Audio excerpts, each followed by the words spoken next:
in November of last year for district parcels that and generally sets the floor at 30% would be affordable units, and there's varying degrees of affordability in that within a half mile of a metro station, so that would likely apply to this. But again, 30% would be the minimum, so I think that's a given that I can safely say, you know, would be our starting point. But I think that there's still a lot more flexibility where we go from there. And I think that's why we want to sort of reconvene and get people back at the table before the next RFP is actually written and issued. If there's going to be 30% affordable dwelling units in this particular building, I think one of the things that you all need to do is meet with housing and find out when there's violations within these ADU units, how are you going to enforce? Example, in my building we have a ADU unit which is at 30% AMI, and its rental cap is $614 a month, and it is presently renting at $2,600 a month, which is in violation of all the covenants. Are you going to have in place something? You know, you're saying 30%. Again, 30% is a council act. That was approved. Oh, I'm not saying no, and Right. I'm not even disagreeing with that. Right. I'm just saying, when you put these into a building, if it's a condo building, Okay. for example, there's got to be some way to enforce the rules and regulations that go with the affordable Does the condo housing. board have any enforcement over that? No. No. Okay. I honestly, I can't answer that question specifically on enforcement. I can't, Commissioner, I'd say it's definitely a significant issue. Typically, it's our Department of Housing and Community Development on the compliance side of the ADUs throughout the city, but I hear you, because you're not the only person I've heard it from, so I know it's an ongoing issue that we need to get stronger with the coordination. We kind of handle the development side, and then typically the Department of Housing and Development, DHCD, handles the compliance side on those ADUs, so we have to be stronger on that side, so we appreciate that.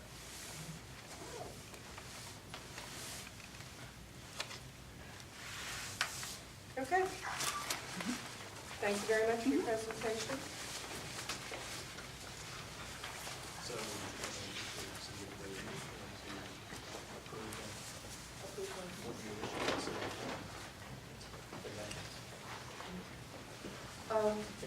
Yes. Sure. Do we need to read the whole no, I would say just read the 9 principles. Okay. I don't know if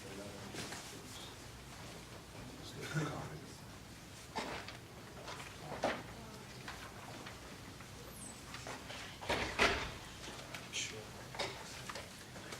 Well, I mean, as been mentioned before, this parcel has been before the MC previously, and we came up with a list of principles that we wanted the Deputy Mayor's office to consider when they are issuing the RFP. And the principles are architectural excellence, having a maximum amount of parking available for the project, planned unit development for the maximum possible number of units, affordability, unit size being a mix of studios, 1, 2, and 3 bedroom units, a LEED Silver certification, a retail component, greenery and improvement of the streetscape, local presence and hiring. So those are the principles that we asked the Deputy Mayor's office to consider previously, and I moved that ANC 6E put these principles before, communicate these principles before the Deputy Mayor's office. Second. Concerning the RFP for parcel 42. Second. Any discussion? Can I read it? Yeah. I'll make sure. We need to vote. All in favor? Aye. Anybody? Abstention. Abstention. Okay, so 2 abstentions. Any nays? Wait, who abstained? Wiggins and Barnes. So it's 5, 0, 2. Would you like us to send you a copy of this Please, so or that if you we send it can? directly to Anna Shapiro, she'll copy me Okay. on it as well.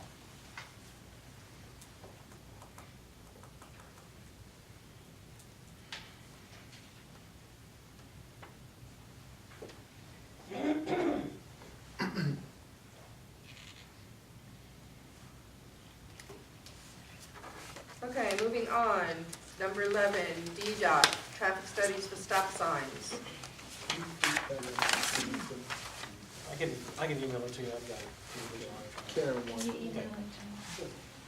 So Commissioner Wiggins and I have been observing and have been hearing concerns from constituents for some time about the intersections of 8th and O and 8th and P Streets on either side of the city market development.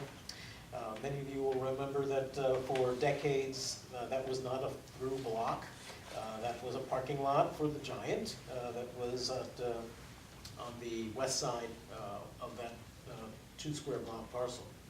And after the street was reopened and, the largest Giant food store in the city opened there and several hundred units of housing came online and were occupied there, all of a sudden we've got an awful lot more people trying to cross those streets. And with all the additional traffic in the area, there have been some near scrapes that we've observed. And children going to Connect Playground. And a lot of kids, I know, out there as well. So, we had contacted DDOT and we discussed the fact that we would like to see 4-way stops at both of those intersections to try to get, the pedestrians' safety to be foremost in the mind of the drivers that are going through those intersections. There are already 2-way stops, but we're looking to make them 4-way stops. And there is a process through which Department of Transportation conducts a traffic study before they move forward with installing stop signs. So there is also a petition process, which is new. In the past, it was always just based on the ANC, making a recommendation that the traffic study be conducted. Towards trying to support that effort, we'd like to send a letter to DDOT stating that ANC6E supports the traffic study and the installation of 4-way stops at the intersections of 8th and O and 8th and P Street Northwest. And that is my motion. I say. Do we need to do petitions? We're hoping to not have to, but if there is a requirement, then we'll certainly get them. Do they tell you how many people, or do they have to live in the ANC, or do they have to live right there at 8th and P and 8th and L? We can take a look at that again, but, again, the objective here is to hope that we can convince DDOT to go through their past practice and just rely on the ANC's recommendation. Okay. Can we add some streets to that? First Street, L, what is it, First Street, L Street, also to that? So the intersection of First and L, Yeah, yes, L Street, if that's a on the friend, side of Walker Jones. if that's a friendly amendment. I mean, would I gave welcome him a it. phone call too, but that's So also, First and L. which would Okay, I be got Walker you. Jones where the kids cross it, and you have straight down the street. Crosswalk, it's nothing there for the kids. I mean, there's no yield sign, no stop, it's a stop sign on the side in which several Baptist churches on. And that's an open, but it's still an open street. You have the trucks and stuff that's going down, so. So I would welcome that as a friendly amendment. What intersection was that again, sorry? First and L Northwest. First and L. Alex, what do you do when they don't stop at stop signs? I mean, here at 8th and R, the cars never stop. They just go straight through 8th Street here. That's not a 4-way stop. It's only a there's a two-way. stop sign. It's only a 2-way stop at 8th and O. Well, but whatever, there's a stop sign, the people coming down R are supposed to stop when they get to the corner. So They don't. it's uncontrolled going east-west. There are stops on the north side, north-south side of the intersection. So it's the same situation as we have currently at 8th and O and 8th and P, and that's the problem. Could we study 8th and R as well? I'm not ready to do that because I haven't discussed that with the constituents over there. We're running out of time, I so don't mean do to you have a comment? Pile on, but the Central Shaw Neighborhood Association, which includes the 4 blocks between P, Rhode Island, 7th and 9th, includes one of the intersections that you're mentioning. We passed a resolution supporting this study. However, that resolution also included the intersection at 8th and Q. I would hope to see a friendly amendment requested that includes that intersection in the study as well. I would accept that, and so let me just Okay. restate it so that it's clear. So we're requesting that DDOT initiate traffic studies for the installation of 4-way stops at the intersections of 8th and O, 8th and P, 8th and Q, and 1st and L Streets northwest. Okay, Alex made the motion, and Frank, do you continue to second? Okay, all in favor? Aye. Any opposed? Any abstention? 700, Karen? Is that somebody's phone? No, That's so the it's announcement. Oh, okay, cool. She's announcing that 30 years. Yeah, we have half an hour. That's me. DCPS immersion program? So is Vanessa here? Yes. Yes. Seton Elementary is in my single-member district. There are a group of parents that are encouraging the addition of language immersion programs at Seton Elementary. It already has a significant number of Spanish-speaking and Chinese-speaking children at the school. And this group that is proposing the addition of language immersion program would like to get our support communicated to DCPS that we would encourage that happen. So hopefully I haven't stolen all your thunder. Oh, no, not at all. I just wanted to make it clear, good evening, that I do not in any way represent DCPS. I represent the DC Language Immersion Project, which is a grassroots organization of over 300 parents, educators, and community members who are advocating for the systemic expansion of language immersion or dual language programs across the district. We're working in all 8 wards with parents and educators from all over. And our aims are to increase awareness of what these programs do for our children and for our communities, and to assist DCPS and the Public Charter School Board and the churches that are doing this into implementing more. So everyone is being incredibly cooperative, and both DCPS and the charter schools. So we're in really good shape. It's what we would like this commission to encourage, ideally through a resolution, is something that matters. Why are we presenting in front of the ANC? It's because schools that are fully enrolled and that have desirable programs matter incredibly to the health of the communities. At the moment, there's an enormous parental demand for these programs, and these programs are being expanded all over the nation. States are taking very, very drastic adoption of these programs for purely, mainly for economic and workforce development reasons. But they also have a proven effect on our children's achievement and to the broadening of their opportunities. So the way that states who are implementing these programs heavily usually go about it is that they look at the schools that are under-enrolled and that have a very supportive population. And so in the general vicinity of this ANC are obviously Seton, which is in that situation, and who also has the advantage of having a substantial number of children and families who are already speaking Spanish at home or Mandarin at home. And the school is an incredible place that is already very open to other cultures, and this is one of the elements that is essential in the adoption and the correct implementation of these programs, the successful implementation of these programs. So we're doing this all over the district. It is really important that the demand from from the community matches the supply from the neighborhood schools.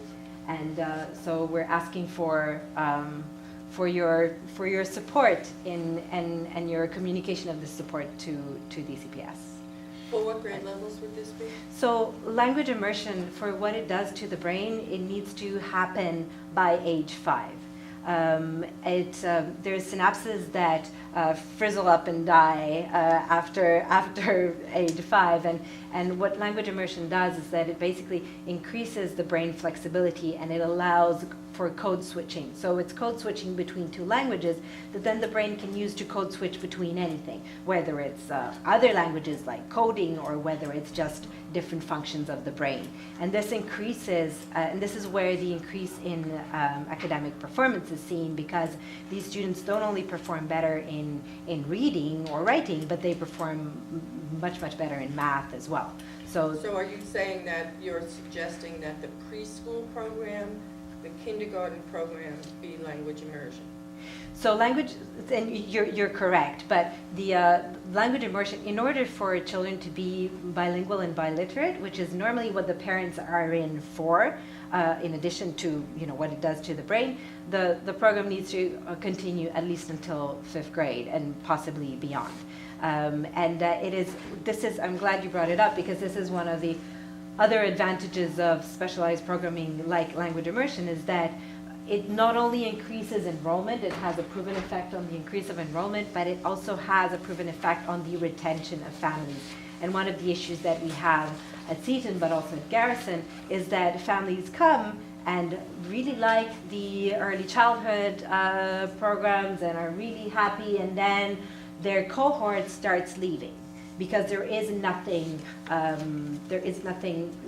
there's no hook. And what these programs do, because parents understand that they have to be in it for the long term for their child to become biliterate and bilingual, they stick with the program. And what this does is that it enables cohorts of students to stay with the school, and that has a direct impact on retention of students, which is one of the big issues. Have you read the literature put out by NAYC, NACY, against immersion? And they feel, this is the guru of early childhood saying that it's not a good program. Have you considered? We have looked extensively at all of the research, and our website is dcimmersion.org. We've listed all sorts of references to do with how other states do it, what the research is on cognitive development, on achievement, on all sorts of factors in this conversation, and I would be very, very happy to engage with you offline on the particular issues raised by that research. So in the interest of time, because we do need to move on, I'm going to make a motion that ANC communicate support for language immersion programs at Seton Elementary School to DCPS and the Office of the Deputy Mayor for Education. And I will ask for a second. Sorry, Alex, could we include Garrison in that, given that 6E has a lot of students that are in boundary for Garrison, just so that it doesn't look like it's totally up to the commission, but so that it doesn't look like a Seton-specific thing. It's an advantage overall for the community. So I would modify my motion to include Garrison Elementary School as well. Thank you. So would parents living in that boundary be obligated, or would that be the only programs available, is immersion, so that if they live in the boundary, they would be forced to do immersion or have to go someplace else? That's a great question, because in densely populated urban centers, the tendency is to go for a whole school model where the entire school is in the immersion program, and but there's also an option to have a dual strand whereby some classes are English only and some classes are in the immersion strand. What tends to happen because of parental demand in the district is that even the schools, the DCPS 4 programs that currently are strands and not whole school, are considering going in the whole school model because the demand is such that they cannot fill the classrooms that are English only. there's also other considerations that have to do with school culture when there is a division in the program of a school. And I just would like to add that this is I'm so glad you raised this point, because it comes up over and over again. And what we know from anecdotal evidence is that the people at DCPS in charge of supervising these programs that have been there for 8 to 10 years have had 3 instances of this happening, of people in Boundary for a DCPS program, of an existing DCPS program that has immersion, who didn't want their child to attend that program and therefore had to be sent to the next neighborhood school. I second.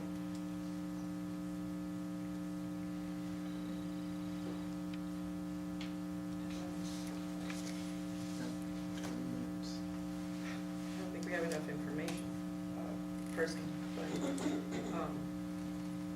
those people who are in favor of supporting a immersion program, at Seton and Garrison, please signify by saying aye. Aye. I'm sorry, I need a hand.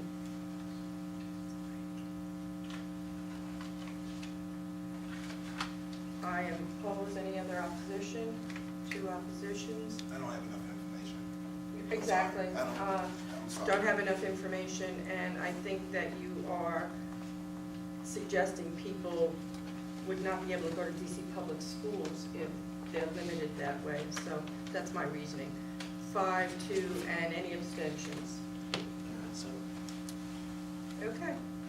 I just would like to add that the Capitol Hill public school parent organization, which is very much in favor of DCPS public schools and people going to their neighborhood public schools, is organizing, we're co-hosting on June 11th at Tyler Elementary down in Worthick, the panel discussion on the effects of dual language immersion on achievement. And it's co-sponsored by Joe Whedon and by the Mayor's Office of Public Engagement and the Office of Charles Allen. The motion has passed. Thank you very much. Thank you. When was this? June 11th. I can send you the flyer and the information. Thursday, the 11th. Okay. Moving on. Office of the People's Council, are you all here? Okay.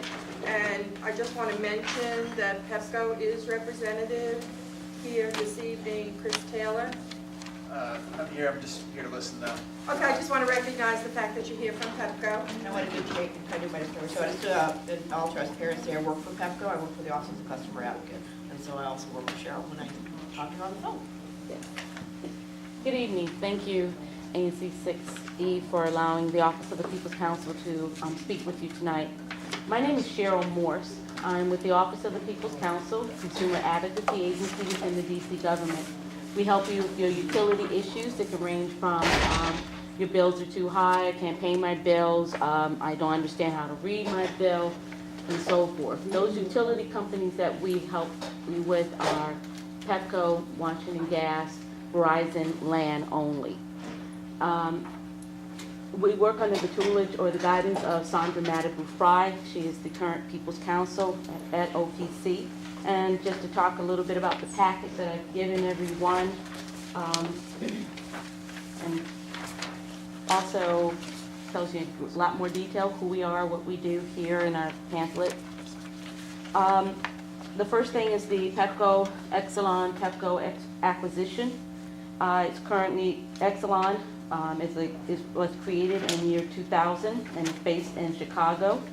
And last year, Exelon petitioned the Public Service Commission, who is the regulator of the utility companies here in DC, to acquire Pepco Holdings, Inc.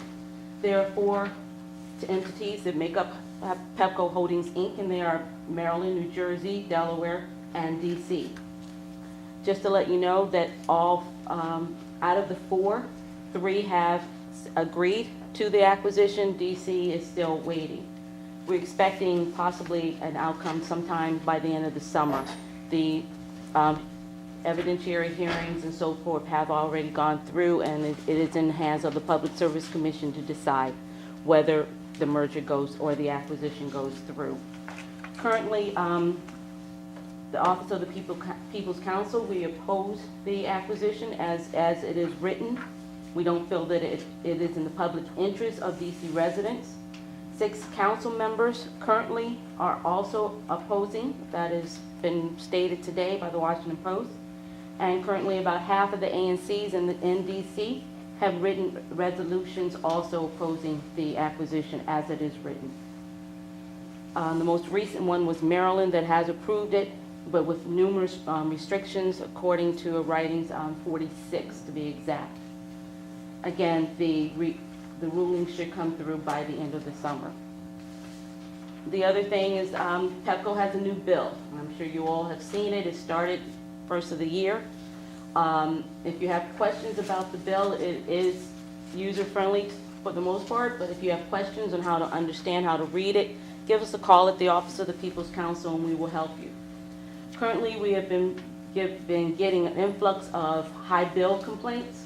If you are complaining about your high bill, and particularly this first part of this year, please give us a call. We are actively looking into investigating why the influx has happened, or the number of complaints, rather. Also, Pepco undergrounding project. It is slated to begin this summer, early part of this summer. The wards to be affected will be wards 3, 4, 5, 7, and 8. Wards 1, 2, and 6 will not be affected because undergrounding has already taken place. How it will affect you is you will be paying, like everyone else, for the undergrounding project, which is $1 billion venture. It's scheduled to begin soon, very soon. It was supposed to start earlier this year, but we're expecting it in the next few months. It will begin in wards 3 and 7. What areas we aren't able to pinpoint that as of yet, but those are the 2 wards to start. The Washington Gas Accelerated Pipeline Replacement Program, it has begun in North Portal Estates in DC, and also the Rock Creek Park west of 16th Street. That is the undergrounding of the new pipeline in DC for Washington Gas. That is a venture that will be going on for years to come, so everyone will be affected in some way. Traffic, DDOT is involved, and so forth. Same thing exactly for the Pepco undergrounding as well. Verizon copper to fiber issue. Currently, right now, we have a petition in front of the Public Service Commission, formal case 1102, and that is where there are numerous residents in DC who currently have Verizon land and is used on the copper lines. Copper is something that is old, and most customers want to keep it. The reason being is if everyone is switched over to Fios, if there's an outage on your cable, your phones go out. If you're on the copper lines, your phones do not go out, and people want to keep that in place. Right now, that is to happen, but also it has it's in the final stages of a settlement, the formal case 1102. But right now, copper wires are to stay in DC until further notice, until the commission has an announcement based on the case. Does that mean we will Yes. not get FiOS in the district? No, you will get files, yes. The problem is that when a lot of people who call about their copper lines, in the past, they've been told by Verizon that they will not repair them because they're antiquated and they want everyone to go to Fios. Well, that is our position, is that you should be able to keep that copper wiring. One example someone just told me a couple of days ago is that when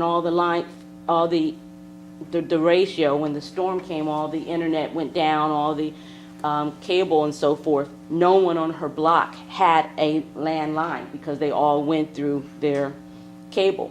She was the sole person for days in the block to have her copper line.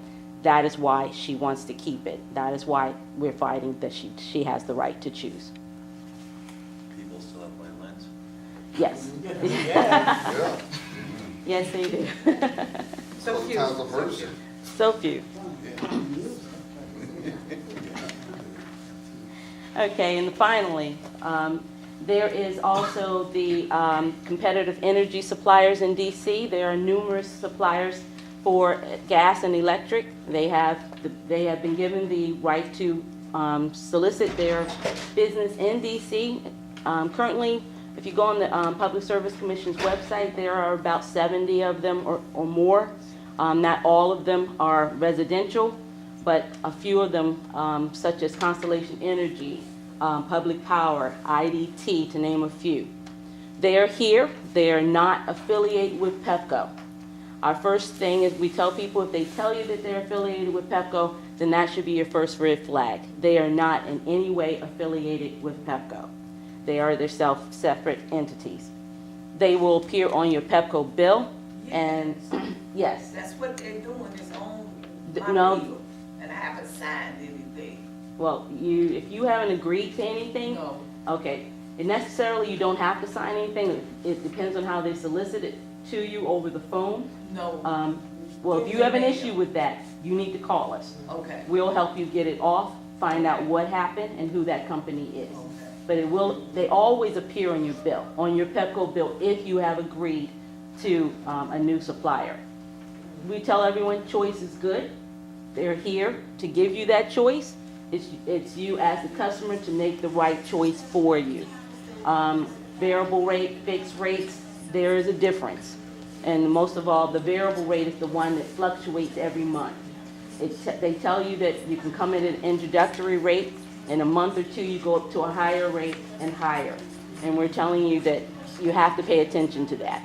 We've seen rates go from 7 cents a kilowatt hour to as high as 21 cents a kilowatt hour in 2 months. That means a bill tripling. I'm sorry, ma'am, I am going to have to cut you short. I understand. Would you like to make your final statement? Well, if you need any assistance, please give us a call. We're on all of your utility bills, and we're here to help you as your consumer advocate.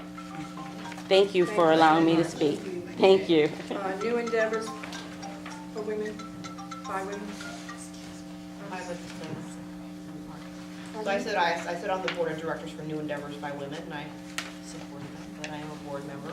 Thank you very much. Good evening, everybody. I'll be very brief. New Endeavors by Women has been in existence since 1988, and we serve women who are homeless. We're at 611